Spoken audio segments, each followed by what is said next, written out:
I invite you to join me in mind, heart, and spirit.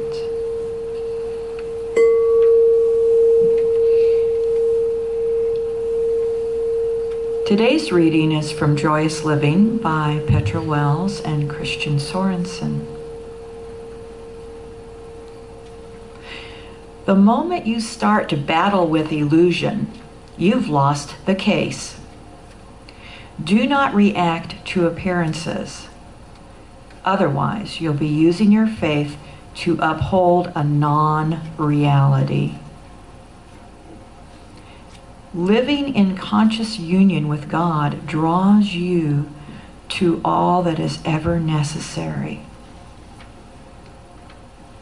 Make spirit your goal and have faith of spirit in all things.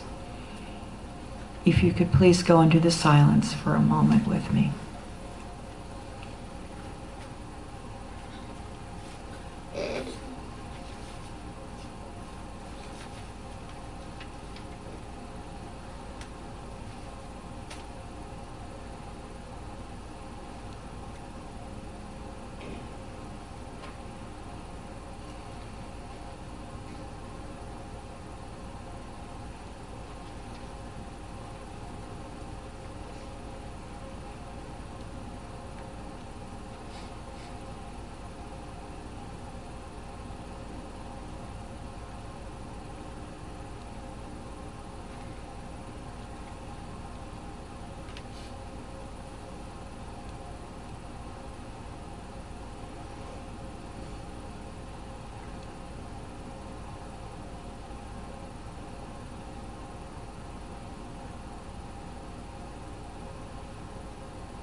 And centered right here, right now, in this infinite moment of love, I give thanks for this marvelous, awesome new day. I give thanks for this perfect time together, for this service, which has been orchestrated by the divine. I am knowing that all that takes place here is in divine right order. I'm knowing that the music ministry is so blessed, and that our children in the back are blessed, and that all the people working and part of this service are divinely guided and blessed. And I'm knowing that each and every one of us here is inspired and imbued with love and inspiration and truth. And I know that this is so, and I'm knowing Reverend Cece is on fire with the spirit, the divine that is within her, as her, moving in and through and as her, and that the voice of God is that comes from her, that the wisdom of God divinely directs every phrase, every word, every sentence. I know that this service is truly blessed, and we are all truly blessed. And I say, thank you. And so be it.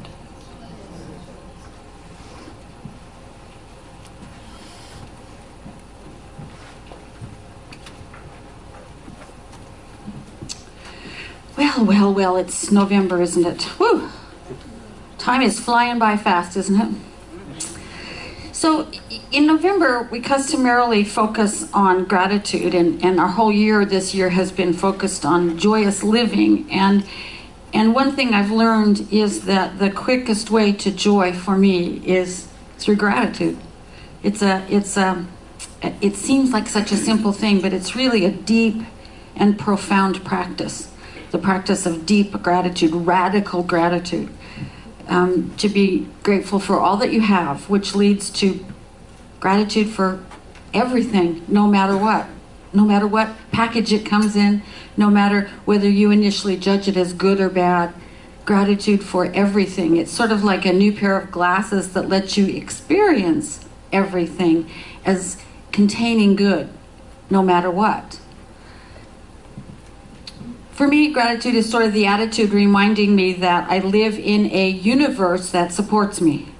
I live in a universe that gave birth to me and that supplies everything that I need to stay alive in it, and that there is this eternal force moving through me and as me that expresses itself by means of me. And the same is true for all of us, right? It's being grateful just to be alive, just getting out of bed in the morning and understanding that life is living me another day. And one thing that I say often is that gratitude is also the attitude of making welcome more good in your life. It's the attitude that says yes to everything that the universe has to offer. I love what I have, and I'm ready for more. That's what gratitude signals, I think. You know, if I'm feeling, if I'm feeling grateful, I'm feeling joyful. And if I'm feeling joyful, I'm ready to accept whatever life brings my way. But if that's not enough for you to be joyful and feel good, there are a lot of medical reasons to practice gratitude as well. Because people who are regularly grateful have lower blood pressure, lower stress levels, and higher immune functioning. Amazing, huh? Just a very simple little thing. All those things keep us healthy and help us spring back from any disease we might get ourselves into. And I think it makes you younger too. I really do. A couple of weeks ago, Armand and Angelina were here, and Armand said, "You need a new picture because you look younger than you did when you had that one taken." That was 6 years ago. And you know, I looked at it and I think he's right. I think I'm getting younger. I accept that. I accept that. I'm just going to get younger. My secret is not oil of Olay, it's gratitude. It truly is. And you know, some people I've heard, we talk about gratitude and they say, yeah, I'm grateful. And then in the next breath, they go back to complaining. And that doesn't work. Gratitude has to be a pretty consistent practice if you want to really reap the immense benefits of it, because the benefits are immense. It doesn't do any good, however, to just give lip service to it. You really have to make it part of your life, your daily practice, because it really works when you do. It really does. A while ago, I read an article about a man, and I ran across another article about him yesterday. First of all, he was in a motorcycle crash and was very disfigured because his motorcycle, you know, the gas splashed on him and caught on fire. And then he was in an airplane crash that left him paralyzed. And he said, you know, before that I could do 10,000 things, and now I can do 9,000. I can either focus on and dwell on the 1,000 things I can no longer do, or the 9,000 things I still can. And he found all sorts of new ways to be creative with the 9,000 things that he could still do, and new outlets for his creativity, and new ways to instill joy in his life. And he never stopped being grateful for life, no matter what it looked like. It's that powerful a practice that it can change what could be a devastating thing into, I'm still here, I'm still creating, I'm still joyful. That's pretty amazing. It's pretty amazing. Gratitude is, as our reading talks about, a practice of faith, but it's also a practice that develops faith. It takes the same psychic energy, takes the same amount of faith to believe in fear and lack and I don't have enough, as it does to believe in gratitude and counting your blessings and being consistently always more creative in life. It takes the same amount of psychic energy to start that off initially. And over time, fear will actually eat psychic energy. So over time, gratitude, which produces psychic energy, will actually give back to you, where fear just eats at you. And so it seems like a really logical choice. Why would you choose to terrorize yourself with that psychic energy when you could instead be grateful, practice gratitude? Why do we do it? Because everything outside ourselves tells us to. Everything outside yourself and your trusted soul friends and your spiritual community. I mean, have you watched the news lately? I haven't. I just catch hints of it here and there because that's all I can stand. You know, the news is a little tiny slice of life, and it's all about what you should be afraid of. And it's what, 1/10 of 1% or 1/100th of 1% of what goes on in the world? But yet it's the news. You're supposed to be afraid of it, right? And we talk with people who are negative, and it's easy to sort of become negative. And we hang out with people who are complainers. It's kind of easy to slide off into complaining. Everything out there sort of says, wait, this is reality. This outside stuff, what's on the news, the fact that we have an Ebola outbreak in Africa, and what, 2 people with it here in the United States or something like that.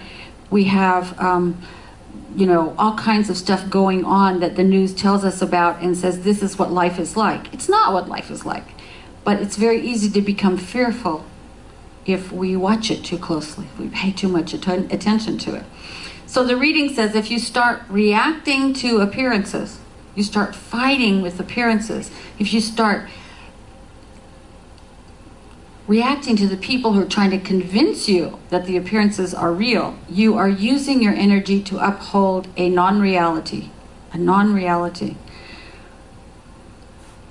If what we put in our minds determines how we use our mental energy, then what we put in our minds determines whether we live in joy or in terror. Really and truly. Why use your energy to terrorize yourself? Why not put it to a better use? Why not put it to a better use? The fastest way I've found to change where I'm putting my energy is through the practice of gratefulness. A few years ago, there was a book by a woman named Sarah Von Brannock. It was called It was called Simple Abundance. That was her first book. I read it. Lots of people did. And in that book, she said something so profound. She said, I looked at my life with open eyes. I saw that I had so much for which to be grateful. I felt humbled by my riches and regretted that I took for granted the abundance that already existed in my life. How could I expect more from the universe when I didn't appreciate what I had? I started giving thanks for everything. The difference was that I was now noticing and appreciating each day's gifts. The power of gratefulness, she said, caught me by surprise. And it will do that. It will catch you by surprise. It seems like just a little thing, but it's enormous. And it is the easiest, most effortless spiritual practice I know of because it feels good while you're doing it. Right? Sometimes meditation doesn't feel good. You know, you get all squirmy and you just want to get up and do something. And some of the other spiritual practices that we do don't always feel good, but I've never not had gratitude feel good. It feels good. So why not start doing more of it, right? Here's some ways you can ramp up your spiritual practice of gratitude if you already do it, and if you don't, you can start. The first one is maintaining a gratitude journal. Some people only write in it once a week. I think I'd have to spend way too long only writing in it once a week. But just, there was a researcher from UC Davis psychology department, and he said that people who keep gratitude journals on a weekly basis exercise more regularly. Go figure that one out. Report fewer physical symptoms, feel better about their lives as a whole, and are optimistic about the future. Just writing about it. Here's what I'm grateful for. If a weekly practice seems onerous, spend 5 minutes in the morning or 2 minutes in the morning coming up with 10 things you're grateful for today. That'll guarantee that you will have a really good start to your day. And it may begin to take longer than 5 or 10 minutes because you see more and more and more things to be grateful for once you start. It's sort of like, deciding you're going to buy a red car and then you start seeing them everywhere. They're everywhere once you make that decision. If you're one of those people who needs things really concrete, make a list of all the things in your life that are benefits that you take for granted. This will be eye-opening and awe-inspiring if you start to think about it. Look at it. We are so amazingly blessed. We have such benefits in our lives. We have a place to sleep that is not a cardboard box on a street corner, right? We have enough, I know I do, enough food, enough clothes to wear, drinkable water, accessible medicine, enormous grocery stores that are stocked with more food than many people see in their lifetime. I'm not a great lover of technology, but I have a laptop and a tablet and a smartphone so that I can stay in touch and get my work done. And when I get in my car connects to my smartphone so I can talk to people by saying their name. Call Molly, and it dials her up for me. It's amazing. I mean, what benefits I have in my life that are just incredible. And the intangible benefits, look around. There's a spiritual community of people who love you. And you can show up here every week and know that you're loved. It's a huge benefit. We have friends to call on when we need help. We have a thing in this country called Social Security that when we get older keeps us away from that cardboard box on the street corner. We have public transportation and indoor plumbing and hot showers and electric lights. And I could go on and on and on about the benefits we have in our lives, and we don't even think about it. Make a list of all of those benefits and just see how many of them you take for granted. Bring them up into your awareness if you want a real dose of gratitude. I mean, it's wonderful. I used to be a big camper, but one of the things that really I just don't like about camping is that there's no hot water. I've gotten really spoiled. And so like every morning I get in the shower and I'm so grateful that the hot water is there, especially on mornings like this one when it's really cold.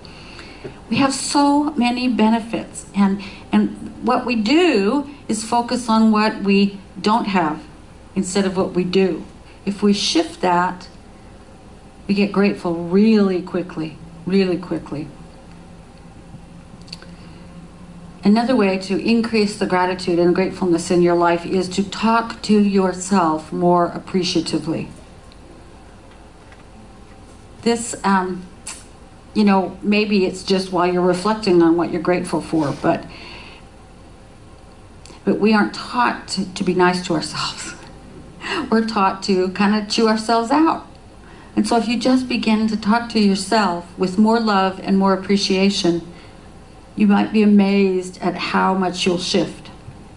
And when you're going through a difficult situation, talk to yourself about the situation more appreciatively and with more love as well. If you have to deal with your cranky boss at work, or you have to deal with somebody really difficult in your neighborhood, the result is going to be that you are going to grow into a more loving person. It's actually going to benefit you in some way. If we start looking for the benefit, we'll find it. We'll find it. I know people who've been through an illness and it's brought them new relationships with the people around them, the people that they had to rely on to care for them. It's often said that there are two things that will bring someone to a great spiritual breakthrough, and one is a near-death experience, because it brings the person into a new relationship with everything. I don't recommend it because there are easier ways to get there, but what I'm saying is that it shifts your whole, it brings a benefit no matter what. And so can just looking at what benefits you already have in your life. You do that over time and you will be brought to a moment where you just say, wow, I'm so blessed I can hardly believe it, you know? Which brings me to almost the last one. There's a way to reframe things that that can help us be more grateful. Like if you have to deal with children or spouses or whoever it is that you have to deal with, and they get cranky and tired and they're on your last nerve and you just want to yell at them. If you can reframe that by thinking, wow, my kid's really cranky. When did she eat last? Maybe she's hungry. Maybe she's tired. Maybe she just needs rest. I have to tell you that doesn't just apply to kids, though. When I get too hungry and too tired, look out. So I am grateful for the people who forgive me when I get too hungry and too tired and too cranky. We all do it. But we're not doing it to be malicious, and we're not doing it to work your last nerve. So maybe if you look at those people and reframe it and say, I wonder, maybe I should slip them a Snickers bar, you know? Something here. Maybe I can let them be hungry and tired and not take it personally. See, all of these practices grow our faith in life, and they sort of starve that fear monster that's always saying, but wait, here's what you don't have. Remember that? You know, if we can just let these practices guide the use of our psychic energy so that we're feeding life and not fear, so that we're feeding joy and not frustration. Not very long doing this, and you'll start singing in the shower and humming while you work and you know, smiling at people that you don't know and things like that. I bet you. I'll give you good odds on that. It is the truth. When we start to actively take part in being grateful for our lives, we start to get just generally more joyous. And then yesterday I ran into a quote that made me sort of stop in my tracks. I don't even remember where I found it, but the quote is this: transformation takes place when you can truly be grateful for the gift that is you. That's truth with a capital T, isn't it? And how many of us are that grateful for who we are, the gift that we are?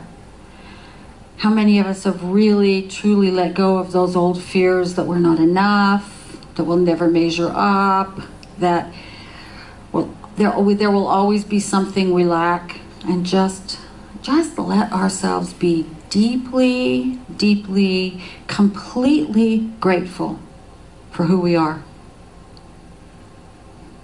Whew. This takes a little bit more diligence than some of the other gratitude practices, because those old fears are as deep as we are. Some of them started before we were even out of the womb, or maybe in a prior lifetime, who knows?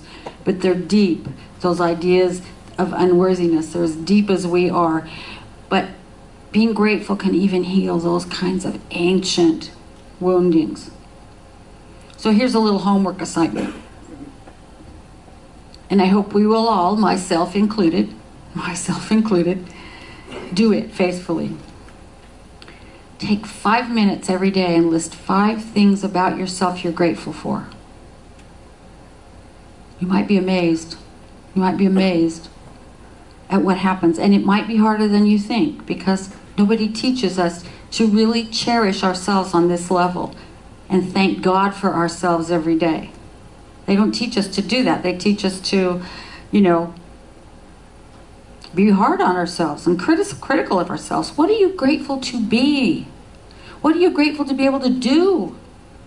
What are you grateful for about the one and only unique and precious you that exists? What are you grateful for?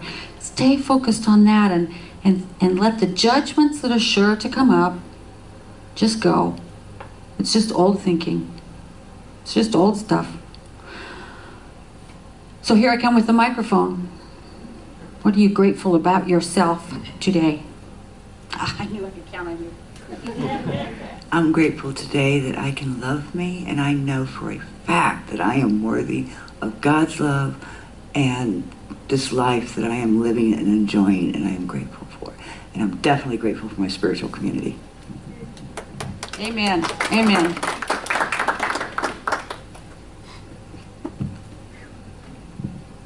I'm grateful for my spiritual community. I'm grateful for everybody that is here in the room. I'm grateful for my wonderful husband, my new family. Grateful that I have dancing feet.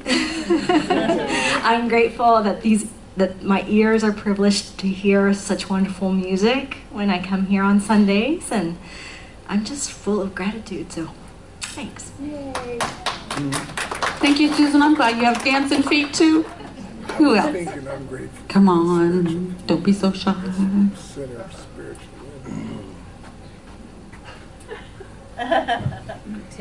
Hi.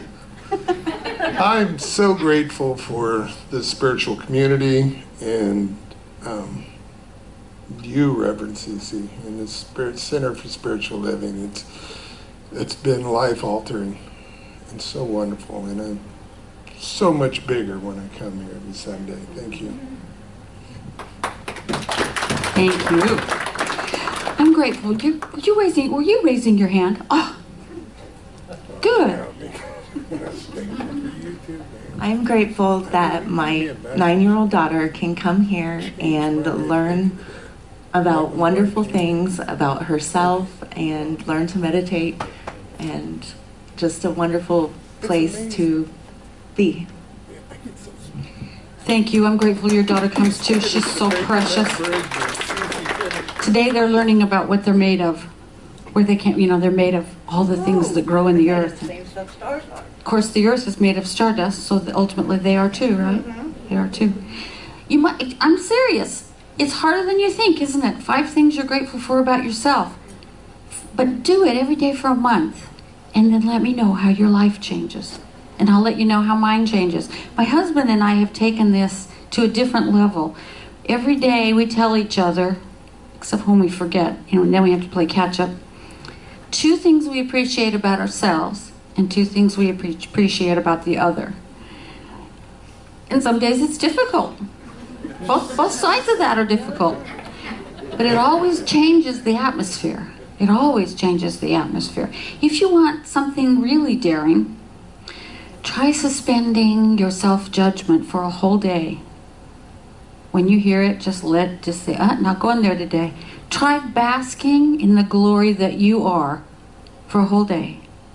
Try giving yourself credit for everything that you do to create a more inspired life. Try patting yourself on the back for every good deed you ever did. Try giving yourself praise for every choice you made that brought you to where you are right here and right now. Whew. Especially those choices that you might have called bad at the time, because they were your greatest teachers. They grew you in ways that you may not even know about yet. But try that for one day and see what happens to your view of life. It is a new pair of glasses. It really is. It's the way to build faith in the mystery. This mystery called God, this mystery called life, this mystery that expresses itself through each one of us. When we just stop to be grateful for everything we've been guided to do and to be, and for all the decisions we make, and how we are ultimately all trying to more fully and freely express God through our own lives, we start to grow our faith. And we put our energy into things that grow our faith, and fear simply vanishes. Because the two don't go together. The opposite of faith is fear, or the opposite of fear is faith. And so faith is, I found this definition in a book I'm reading called The Mystic Heart. Brother Wayne Teasdale, who was a guy that died way too young, but he said that faith is the quality of openness and eagerness and expectation that we see in small children and other enlightened beings. I love that. It's the basic attitude of trust in the mystery, the ultimate mystery of life, and a stand of pure openness pure openness. So don't waste any more time with that other stuff. Don't waste any more time battling illusion. Don't waste any more time terrorizing yourself with your fear. Invest all your time and energy into aliveness, into gratitude, into increasing your faith and your joy. Take time to just stop and notice all the good things in your life that you take for granted. And especially to be grateful for the singular, precious, remarkable gift to the world